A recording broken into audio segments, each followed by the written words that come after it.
ನಾವಿವತ್ತು ಒಂದು ದೊಡ್ಡ ಕಾಲಘಟ್ಟದಲ್ಲಿದ್ದೀವಿ. ಸಮಾಜ ಎರಡು ಧ್ರುವಗಳ ಮಧ್ಯೆ ವಿಭಜನೆ ಆಗಿದೆ. ಸಂಪೂರ್ಣವಾಗಿ ಬಲಪಂಥೀಯ ಮತ್ತು ಸಂಪೂರ್ಣವಾಗಿ ಎಡಪಂಥೀಯ. ಇದರ ಮಧ್ಯೆ ನಮ್ಮ ಸಾಂಸ್ಕೃತಿಕ ಲೋಕ ಕೂಡ ಒಡೆದು ಹೋಗಿದೆ.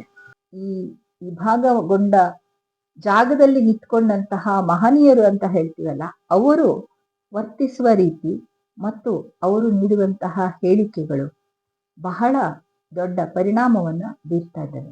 ಅವುಗಳಲ್ಲಿ ನಾವು ಇತ್ತೀಚೆಗೆ ನೋಡೋದಾದ್ರೆ ಅಮೀರ್ ಖಾನ್ ಇರ್ಬೋದು, ಕಂಗನಾ ರನಾವತ್ ಇರ್ಬೋದು, ಇತ್ತೀಚೆಗೆ ಕರ್ನಾಟಕದ ದೊಡ್ಡ ಕಲಾವಿದ ಅನಂತ್ನಾಗ್ ಇರ್ಬೋದು, ಇವರ ಒಂದು ಮಾತು, ಅವರು ಯಾವ ಹಿನ್ನೆಲೆ ಮತ್ತು ಅವರ ಹೃದಯಾಂತರಾಳದಲ್ಲಿ ಯಾವ ರೀತಿಯ ಮನುಷ್ಯತ್ವ ಇದೆ, ಅವರು ಎಷ್ಟು ಅವಕಾಶವಾದಿಗಳು ಅನ್ನೋದನ್ನ ನಿಚ್ಚಳವಾಗಿ ತೋರಿಸ್ಕೊಟ್ಟಿದ್ದಾರೆ. ನಮ್ಗೆ ಸಾಹಿತ್ಯ ಇರ್ಬೋದು, ಸಂಸ್ಕೃತಿ ಇರ್ಬೋದು ಮತ್ತು ನಟನೆ, ನಿರ್ದೇಶನ, ಈ ರೀತಿ ಸಾಮಾಜಿಕ ಇರ್ಬೋದು ಅಥವಾ ಬೆಳ್ಳಿತೆರೆ ಇರ್ಬೋದು, ಹಿರಿತೆರೆ ಇರ್ಬೋದು, ಕಿರಿತೆರೆ ಇರ್ಬೋದು, ಎಲ್ಲ ಕಡೆ ಮಿಂಚುತ್ತಾ ಇರುವಂತಹ ಮಿಂಚು ತಾರೆಗಳು ಅಂದ್ರೆ ನಮ್ಗೆ ತುಂಬಾ ಇಷ್ಟ ಆಗ್ತಾರೆ.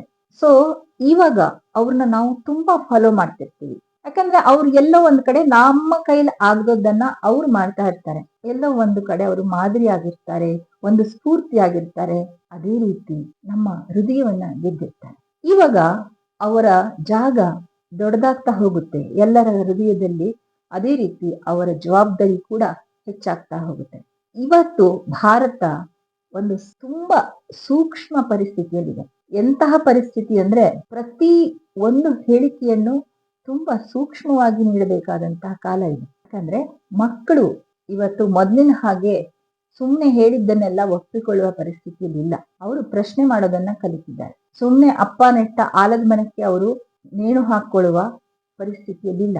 ಅವರು ಇವಾಗ ಅಪ್ಪ ಯಾಕೆ ಆಲದ ಮರ ನೆಟ್ಟ, ನಾವ್ ಯಾಕೆ ಬಲಿ ಕೊಟ್ಕೊಬೇಕು ಅಂತ ಪ್ರಶ್ನೆ ಮಾಡೋದನ್ನ ರೂಢಿ ಮಾಡ್ಕೊಂಡಿದ್ದಾರೆ. ಈಗ ಅಂತಹ ಮಕ್ಕಳನ್ನ ನೀವು ಅಸಹ್ಯ, ಅಂಟುರೋಗ ಇಂಥ ಶಬ್ದಗಳನ್ನ ಆಡೋದನ್ನ ನೋಡ್ಬಿಟ್ರೆ ನಿಮ್ಮ ಮೇಲೆ ಇರುವ ಸಣ್ಣ ಪುಟ್ಟ, ದೊಡ್ಡದಿರ್ಲಿ ಸಣ್ಣ ಪುಟ್ಟ ಗೌರವನು ಇರೋದಿಲ್ಲ. ಇಷ್ಟಕ್ಕೂ ಇವತ್ತಿನ ಜನ್ಜಿಗಳಿಗೆ ನೀವುಗಳು ಯಾರು ಅನ್ನೋದು ಹೆಚ್ಚು ಮಹತ್ವ ಆಗಿಲ್ಲ.